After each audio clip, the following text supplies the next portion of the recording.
Hello sir. MS వర్డ్లో ఇక్కడ comment అనే option ఉంటుంది. సో మనం జనరల్గా ఫేస్బుక్, ఇన్స్టాగ్రామ్లో కామెంట్స్ పెడుతుంటాం కదా, అలానే యూజ్ చేస్తారా?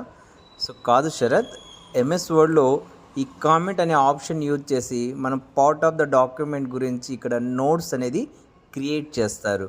సో మీరు ఆ డాక్యుమెంట్ని రీడ్ చేసిన తర్వాత సో అందులో ఉన్న పారాగ్రాఫ్స్కి కానీ ఏదైనా ఇన్ఫర్మేషన్కి కానీ సరైన నోట్ అనేది ఇక్కడ యాడ్ చేయొచ్చు.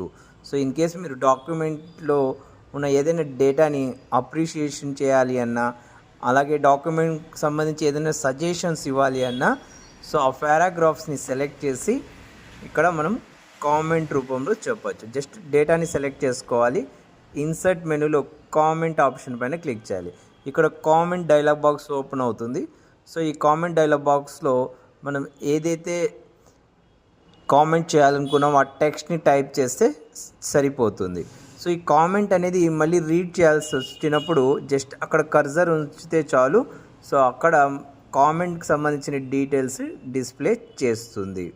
సో ఈ కామెంట్ని మనం రిప్లై చేయొచ్చు, అలాగే డిలీట్ కూడా చేయొచ్చు. సో దీనికోసం జస్ట్ కామెంట్ పైన రైట్ క్లిక్ చేయాలి. సో ఇక్కడ మీకు ఆప్షన్స్ వస్తాయి.